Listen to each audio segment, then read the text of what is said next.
সংবাদ সম্প্রসারণে সবাইকে স্বাগত জানাচ্ছি। আমি মুক্তাদির। অনেক দিনের বাছাই করা সংবাদ এবং এর পর্যালোচনা নিয়ে সংবাদ সম্প্রসারণে অতিথি হিসাবে অনলাইনে যুক্ত আছেন আনিস আলমগীর এবং কলামিস্ট ও সিনিয়র সাংবাদিক এবং জহিরুল আলম, সিনিয়র সাংবাদিক জহিরুল আলম আমাদের সাথে সংবাদ সম্প্রসারণে আজকে যুক্ত আছেন গেস্ট হিসাবে। স্বাগত আপনাদের দুইজনকে সংবাদ সম্প্রসারণে। আমরা আলোচনায় ফিরছি। আনিস আলমগীর, আলোচনা আপনাকে দিয়ে শুরু করি। মৃত্যুদণ্ড শেখ হাসিনার প্রত্যর্পণ চুক্তি অনুযায়ী ফেরত দিতে দিল্লিকে আবার ঢাকা চিঠি দিয়েছে। এর আগে তার চিঠির জবাব পাইনি। আমার প্রশ্নটা হচ্ছে, ইন রিয়েলিটি আসলে এই সরকার কতটুকু আসলে সক্ষম এই এক্সট্রাডিশন চিঠির আন্ডারে শেখ হাসিনাকে ফেরত আনার? সক্ষমতাটা তো পরে ব্যাপার, কমিউনিকেশন তো করতেই হবে। এটা একটা সাধারণ ব্যাপার। যার বিরুদ্ধে এরকম একটা রায় হলো, তো সেটা যদি ওই সরকারকে না জানায় সেটা কেমন কথা? এটা আনুষ্ঠানিকতা হলো, আনুষ্ঠানিকভাবে চিঠি দিতে হয় কূটনৈতিক চ্যানেলে। তারা এই চিঠিটা দিল। এর আগে তারা আহ্বান করেছিল যে এভাবে দ্বিতীয় কোনো রাষ্ট্র মানে হস্তক্ষেপ করতে পারে না অন্য রাষ্ট্রের বিচারে। তো সেটা মানে যে বক্তৃতা রেখেছিল তারা ভারতকে উদ্দেশ্য করে বলেছিল, সরাসরি না বললেও। তো এখন তো সরাসরি বলা হয়েছে, এবং আপনি রেফারেন্স দিচ্ছিলেন যে এর আগে দুইবার হয়েছিল। আমার যতদূর মনে পড়ে, গত ডিসেম্বরের দুইবারই চিঠি দিয়েছিল, ভারত এখানে কোনো উত্তর দেয়নি। তো এখনো একই অবস্থা। এখনো যে ভারতের উদ্দেশ্যে যে এটা দিয়েছে তারা, তার আগেই তো ভারত নিজস্ব বিবৃতি দিয়ে বলেছে যে নোটেড। তারাও দেখেছে যে হ্যাঁ, তোমরা একটা রায় দিয়েছো, সেটা দেখেছি, এরকম মনোভাব তারা প্রদর্শন করেছে। তাতে করে আজকে যে চিঠিটা দিয়েছে সেটা প্রত্যর্পণ চুক্তির আওতায় আনার কথা বলা হয়েছে। এই প্রত্যর্পণ চুক্তির মধ্যেও কিন্তু শেখ হাসিনাকে তারা ফেরত দিবে এরকম কোনো গ্যারান্টি নাই। কারণ এই প্রত্যর্পণ চুক্তির ৩ নম্বর ক্লজে দেওয়া আছে যে যদি কোনো বিচার মনে হয় তাদের কাছে, ওই রাষ্ট্রের কাছে যদি মনে হয় তাকে রাজনৈতিক উদ্দেশ্যে এই বিচার করা হয়েছে, রাজনৈতিক উদ্দেশ্যে তার ক্যারিয়ার মানে ধ্বংস করার জন্য এটা করা হয়েছে, ভারত স্বাভাবিকভাবে সেই ক্লজটা ব্যবহার করতে পারে। এবং এই ক্লজ জাতিসংঘ মানবাধিকার পরিষদে যে মানবাধিকারের যে সমস্ত আছে এই ক্ষেত্রে, যে বন্দি বিনিময়ের ক্ষেত্রে বা চুক্তির ক্ষেত্রে, সেই জায়গায়ও এখানে এটা সিমিলার একটা টোন। আর দ্বিতীয়ত, ভারত আরো না দেওয়ার পেছনে তো অনেকগুলো অজুহাত তাদের আছে। সে অজুহাতের মধ্যে একটা বলতে পারে যে বিচারটা সঠিক প্রক্রিয়ায় হয়নি। এই পর্যন্ত কোনো আন্তর্জাতিক সংগঠন, যতগুলো সংগঠন বিবৃতি দিয়েছে, সবাই বিচার হোক এটা চেয়েছে। সবাই চায় যে এ ধরনের একটা ঘটনা কেন বিচার হবে না। কিন্তু একটা সংগঠনও এটুকু বলে নাই যে উনি যাদেরকে বিচার করেছে তারা যথাযথ বিচার পেয়েছে। সেই জায়গায় তারা সন্দেহ পোষণ করেছে। এমন আন্তর্জাতিক অঙ্গনে এমন একটা প্রমিনেন্ট দেশ এখনো পর্যন্ত বলে নাই যে ভারতকে বিচারটা ঠিক মতো হয়েছে, ভারত আসামিকে বা কনভিক্টেড পারসন যিনি আছে বা শেখ হাসিনাকে হস্তান্তর করবে বা তা ভারতের উপর চাপ দেবে। তৃতীয়ত, শেখ হাসিনার জন্য সবচেয়ে সেফ যেটা আছে সেটা হচ্ছে, শেখ হাসিনা যদি সেখানে দাবি করে, এটা কি বলে, যে অ্যাসাইলাম যদি দাবি করে, তাহলে তো সেটা কোন দিন যে শেষ হবে। ভারত সেই অ্যাসাইলামকে মানে দিনের পর দিন রেখে দিতে পারে। সেই ক্ষেত্রেও তার আসার সম্ভাবনা খুবই কম। আর দ্বিতীয়ত, ভারতের সাথে আন্তর্জাতিক অঙ্গনে যে কয়টা রাষ্ট্রের সম্পর্ক আছে তার মধ্যে বাংলাদেশ একটা। এবং শেখ হাসিনার আমলে তারা এত বেশি বন্ধুত্বপূর্ণ সম্পর্ক বজায় রেখেছিল, এবং আন্তর্জাতিক ক্ষেত্রে সেটা তারা বরং পোর্ট্রেট করতো যে আমাদের সাথে একটা রাষ্ট্রের কি ধরনের সম্পর্ক। এবং বাংলাদেশ আওয়ামী লীগের সঙ্গে তাদের 71 থেকে সম্পর্ক। বাংলাদেশের স্বাধীনতা যুদ্ধে যখন হয়েছিল তখন 1 কোটিরও বেশি মানুষ সেখানে আশ্রয় নিয়েছিল, এবং বাংলাদেশের স্বাধীনতায় তারা সরাসরি হস্তক্ষেপ করেছে এবং শেষ দিকে যুদ্ধে অংশ নিয়েছে। তো তখন আওয়ামী লীগের নেতৃত্বে এই যুদ্ধটা হয়েছিল, যে যখন বিষয়টা ছিল।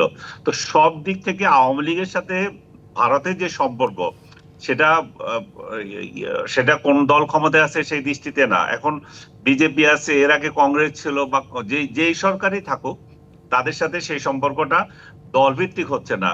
এই মানে দল দল দল হিসাবে তারা আওয়ামী লীগকে সেই প্রায়োরিটি দিয়ে আসছে।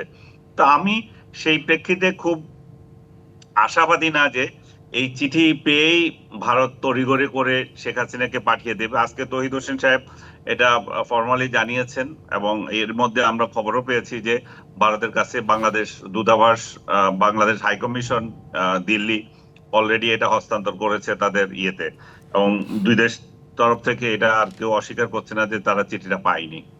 তো এই প্রেক্ষিতে আমি যেটা আপনি বলছিলেন, যে আমার কাছে মনে হচ্ছে না যে অতি সহসা শেখ হাসিনাকে বাংলাদেশে আনা সম্ভব হবে। ভারতের যদি ইচ্ছা না করে, এটা সম্পূর্ণভাবে নির্ভর করছে ভারতের ইচ্ছার উপর। জি, জহিরুল আলম, যেটা আনিস আলমগীর বলছিলেন, এটা আসলে সম্পূর্ণ নির্ভর করছে ভারতের ইচ্ছার উপর। এবং আরেকটি কথা, যেটা ক্লজের কথা বলছিলেন, যে যদি মনে করে যে এই বিচারটা আসলে রাজনৈতিক উদ্দেশ্যে করা, তাহলে আসলে শেখ হাসিনাকে ফেরত আনাটা টাফ হয়ে যাচ্ছে। দেখেন, এগুলো তো আইনের কথা, এবং এর মধ্যে কোনো মানে মত ভিন্নতা থাকার কোনো কারণ নেই। এটা তো ঠিকই জনাব আনিস আলমগীর সাহেব যে ব্যাখ্যাটি দিয়েছেন, কিন্তু এটাও অস্বীকার করা যাবে না যে ভারতের জন্য কিন্তু একটা সংকট তৈরি হয়েছে। প্রতিবেশীর সঙ্গে সম্পর্ক বজায় রাখা is not only in the interest of Bangladesh, this is also in the interest of India. ভারতের পাশে বাংলাদেশের মতো একটি প্রতিবেশী দেশের সঙ্গে এই ধরনের হস্টিলিটি করা, এবং তাদের বিগত দশকে যেই ধরনের বায়াসড এবং পক্ষপাতমূলক একটি বিদেশ নীতি তারা অনুসরণ করেছে, এবং পিপল টু পিপল কন্ট্যাক্টের বাইরে গিয়ে একটি নির্দিষ্ট দল বা গোষ্ঠীর সঙ্গে যেভাবে তারা সম্পর্ক রচনা করেছে এবং সেগুলোকে তারা নার্চার করেছে, defying the will of the people, এটা কিন্তু একটা ভালো প্রতিবেশী হিসেবে বিশ্বে ভারতের মর্যাদাকে কোনোভাবেই সমুন্নত করে নাই। এবং জনমানুষে বিশেষ করে এই প্রজন্মের মধ্যেও এক ধরনের কিন্তু একটা বিদ্বেষ তৈরি হয়েছে। এটা কিন্তু বাংলাদেশের জনগণের সৃষ্টি নয়, এটা ভারতের নীতির কারণে এটা হয়েছে। ভারত মুখে এক কথা বলেছে যে প্রতিবেশীকে তারা প্রাধান্য দেয়, কিন্তু কার্যক্ষেত্রে তারা সবসময়ই এক ধরনের বিমাতাসুলভ আচরণ করেছে। বিভিন্ন ক্রিটিক্যাল ইস্যুতে বাংলাদেশের ইন্টারেস্টকে তারা নানাভাবে তারা ডিফাই করেছে। এখন এই যে এই বিচারের পরে যে চিঠি দেওয়া হচ্ছে, কূটনৈতিক পত্র দেওয়া হচ্ছে, এবং সর্বশেষ যেটি দেওয়া হলো, আপনি যে কথাটি উল্লেখ করেছেন, এটির মাধ্যমে আইনগতভাবে এবং কৌশলগতভাবে ঠিকই আছে, ভারতের পক্ষে এটা মানে অনুসরণ করা বা বাংলাদেশকে কমপ্লাই করার সম্ভাবনা ক্ষীণ। কিন্তু প্রতিবেশী যে একটা লেজিটিমেট রাইট নিয়ে তাদের উপরে চাপ দেওয়ার চেষ্টা করছে এবং চাপ দিচ্ছে যে আপনারা একজন কনভিকশন প্রাপ্ত একজন আসামিকে, বিচারে দণ্ডপ্রাপ্ত একজন আসামিকে বাংলাদেশের আইনের দ্বারে সোপর্দ করুন, এই দাবিটা কিন্তু ভারতকে খুব একটা সুবিধাজনক অবস্থায় রাখবে না ইন্টারন্যাশনালি, আমি মনে করি, নাম্বার ওয়ান। আর দ্বিতীয় কথা হচ্ছে যে শেখ হাসিনাকে তারা যেভাবে রেখেছেন, এটা তাদের এক ধরনের কি বলবো, তার প্রতি তাদের যে সহানুভূতি বলেন, অথবা তাদের যেটুকু তারা উপকৃত হয়েছেন তার দায় পরিশোধের চেষ্টা বলেন, কিন্তু এটাও দুই দেশের দীর্ঘমেয়াদী স্বার্থ সমুন্নত রাখার ক্ষেত্রে, সম্পর্ক উন্নত করার ক্ষেত্রে একটা কিন্তু বড় ধরনের বাধা হয়েই থাকবে। তো আমি মনে করি যে আইনগতভাবে যে এক্সট্রাডিশনের কথা বলা হয়েছে, ডেফিনেটলি এটা সত্যি যে বিচার প্রক্রিয়া নিয়ে যদি তারা প্রশ্ন তুলতেই পারেন, এবং আন্তর্জাতিক সংগঠনগুলো যেই একটু আপনার কাছে আরেকটা জিনিস একটু জানতে চাই। ভারত সবসময় বলেন, এই 5ই আগস্টের পরেও ভারত বলেছেন যে বাংলাদেশের সাথে সম্পর্কটা পিপল সেন্ট্রিক, কিন্তু আদতে আমাদের অনেক প্রশ্ন, যেটা আনিস আলমগীরও বললেন, যে আওয়ামী লীগের সাথে সে 71 সাল থেকে ভারতের একটা সম্পর্ক, যেই দলই হোক না কেন, একদিকে বলছেন পিপল সেন্ট্রিক, আরেকদিকে একটি রাজনৈতিক দলের সাথে গভীর সম্পর্ক। জি, আসলে এগুলো হচ্ছে কি এক ধরনের কূটনৈতিক জার্গলারি, কূটনৈতিক ডিপ্লোম্যাটিক ম্যানুভারিং, কথার মধ্যে এগুলো বলতে হয় বলে বলা, কিন্তু জনগণ জনগণ থেকে জনগণের যে সম্পর্ক, যে যেটা হবার কথা, সেটা কি বাংলাদেশের মানুষ অনুভব করতে পেরেছে কিনা, উপলব্ধি করতে পেরেছে কিনা, সেটাই বড় প্রশ্ন। এখন এটা কিন্তু তাদেরও মানে অজানা নয়, কিন্তু তারা সবসময় তাদের বক্তব্য বিবৃতিতে, ইভেন আমরা দেখেছি যে প্রাইম মিনিস্টার নরেন্দ্র মোদী যখন বাংলাদেশে ভিজিট করেছেন, তিনিও কিন্তু ওনার একটা ঘোষিত নীতি ছিল যে নেইবার ফার্স্ট পলিসি।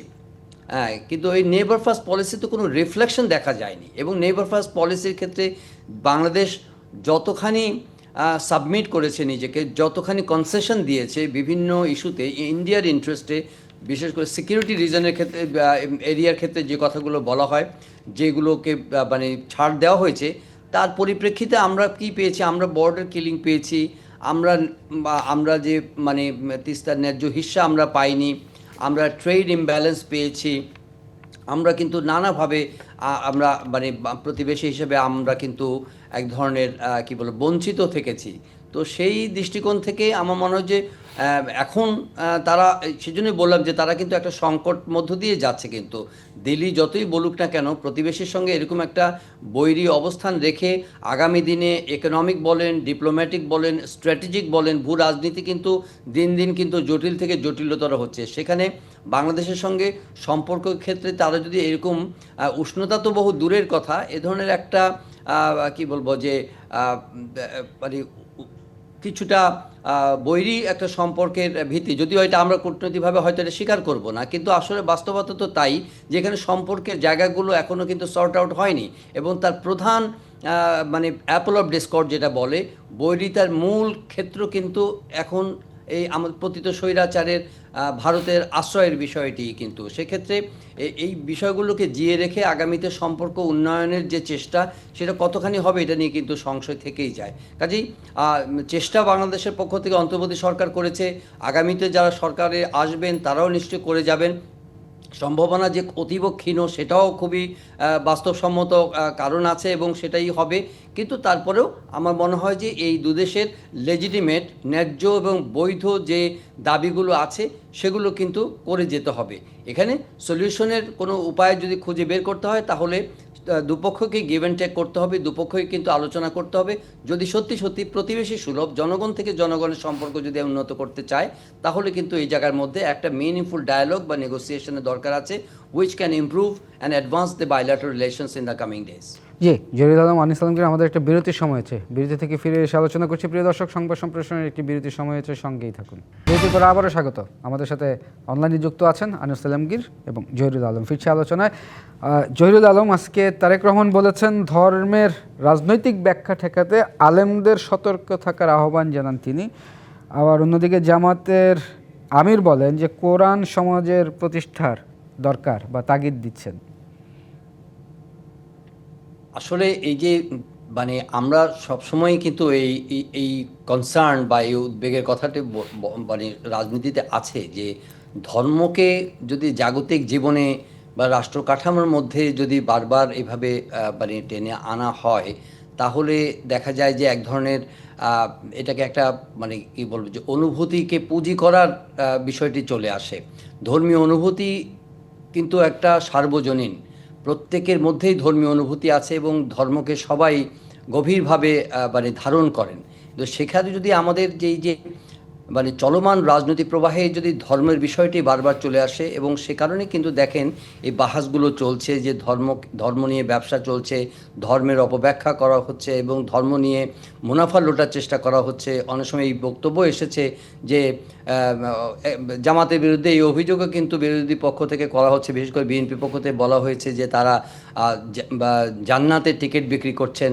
এই ধরনের বিষয়গুলো কিন্তু খুব বারবার চলে আসছে। কিন্তু এখন এইটা অস্বীকার করা যাবে না যে জামাতে ইসলামের মানে রাজনীতির মূল কেন্দ্রই কিন্তু ধর্ম, এবং কোরআন সুন্নাহ এবং শরিয়া ভিত্তিক শাসন ব্যবস্থা কায়েমের ঘোষণা দিয়েই কিন্তু তারা রাজনীতির মাঠে রয়েছেন এবং তারা বলতে চাইছেন যে তারা তো এই বক্তব্য নিয়েই জনগণের কাছে যাচ্ছেন, ভোটারদের কাছে যাচ্ছেন এবং মানুষ যদি তাটা অ্যাকসেপ্ট করে, গ্রহণ মানে এটাকে যদি মেনে নেয় এবং এটার ভিত্তিতে তারা আগামী নির্বাচন করবেন, সুতরাং এখানে তারা কোনো সমস্যা দেখছেন না।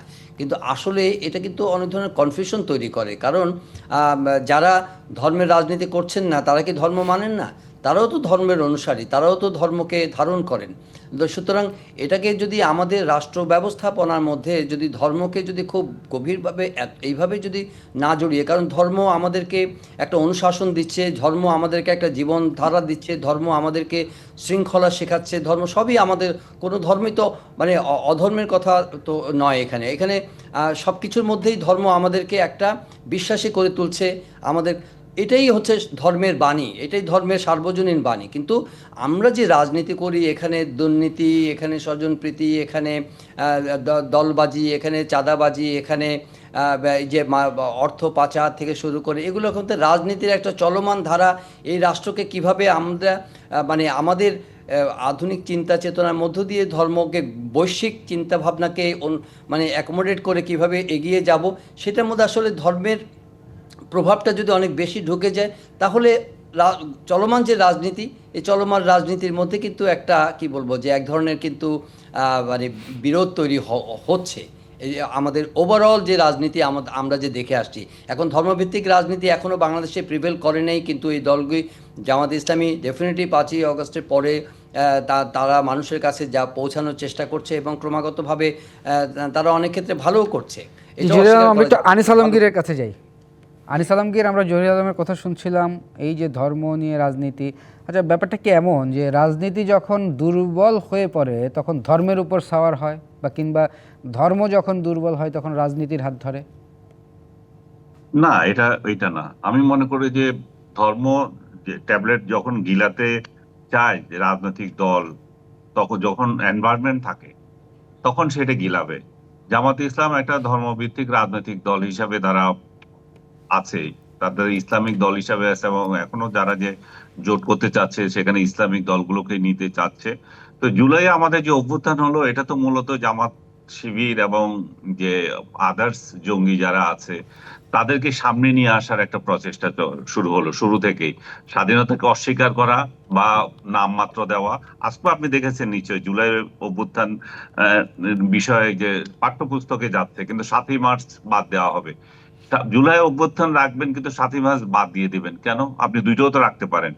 তাহলে বোঝা যাচ্ছে যে এই ইউনূস সরকারের উপর আসলে জামাত এবং এই যে ধর্মভিত্তিক রাজনৈতিক দলগুলো একটা ভর করেছে। এবং আপনি খেয়াল করেছেন নিশ্চয়ই, তারা এই জুলাই অভ্যুত্থানের পরপরই চিহ্নিত জঙ্গিদেরকে ছেড়ে দেওয়া হয়েছে। এবং কারা জঙ্গি, কি জঙ্গি আমি এটা জানি না, যারা দীর্ঘদিন জেলে ছিলেন তাদেরকে ছেড়ে দেওয়া হয়েছে। এবং আরেকটা দেখেন, পাকিস্তান থেকে অনবরত ধর্মীয় নেতারা আসতেছে, হ্যাঁ, যাদের বিরুদ্ধে জঙ্গিবাদের অভিযোগ আছে তাদের দেশেই, এবং একটার পর একটা এই কাণ্ড ঘটতে আছে। এখানে আপনি দেখেন আজকে একে ধর্ম অবমাননার জন্য ধরে, কালকে ওকে ধরে। আপনি দেখতে পাচ্ছেন যে এই মানিকগঞ্জের ঘিওরে একটা মেলাতে একজন বাউল শিল্পী গান গেয়েছে, সেখানেও ধর্ম অবমাননা হয়ে গেছে। 3 সপ্তাহ ধরে গন্ডগোল। ওই লোককে গ্রেপ্তার করলো এবং সেই প্রতিবাদে অন্য বাউল শিল্পীরা যে প্রতিবাদ করলো তাদেরকেও জেলে ঢুকিয়ে দিল। তো এমন একটা সমাজ আমরা তৈরি করতে চাচ্ছি, এবং এটা অভিযোগটা কার? একজন ইমামের। আর আজকে জামাতের আমি যে ইমামদের সম্মেলনে বক্তৃতা দিয়েছেন, সেখানে উনি কি বলেছেন? উনি বলছেন যে আগামীর সমাজের ফয়সালা হবে মিম্বর থেকে। মিম্বর থেকে মানে হচ্ছে ইমামরা সেই ফয়সালা দেবেন। আপনি দেখে থাকেন, তাহলে আমাদের সমাজ কাঠামো আমরা কি চেঞ্জ করে ফেলছি? আমাদের সমাজ কাঠামোতে কি আছে? আমাদের সমাজ কাঠামোতে আছে গ্রামীণ সালিশগুলো সাধারণ মাতব্বররা করে, আর নির্বাচিত মেম্বার চেয়ারম্যানরা করে। তাদেরকে সমাজে এই রাষ্ট্র এই দায়িত্ব দিয়ে দিয়েছে। এখন শেখ হাসিনা যখন আপনার এই যে করলেন, আপনার দলীয় ভিত্তিক ইলেকশন করলেন মার্কা দিয়ে, তখন এই যে যারা চেয়ারম্যান মেম্বার হয়েছে এরা এরা সমাজের ওই মাত্রায় আর নাই, তাদের পজিশন কমে গেছে। লোকজন আগে এদের কাছে বিচার দিত, তারা এখন ইয়েতে যাচ্ছে, সরাসরি থানায় চলে যাচ্ছে। তাতে কি হচ্ছে? বিচার যে এখন চলছে না তা না, এখনো চলে। জি, আনিস আলমগীর, আমাদের শেষ করতে হচ্ছে, আমাদের হাতে শেষ করে দিচ্ছি আপনাকে। তো এই যে চলে যাওয়া, এটা দিয়ে এখন উনি যদি এটা বলতে চান তাহলে তো বাংলাদেশে আবার তাহলে এই সমাজ ব্যবস্থা জি, কি তালেবানি ধন্যবাদ সমাজ ব্যবস্থা ধন্যবাদ হবে? আনিস আলমগীর, ধন্যবাদ জহির আলম। প্রিয় দর্শক, এই ছিল সংবাদ সম্প্রসারণে। ডিভিসির সঙ্গেই থাকুন।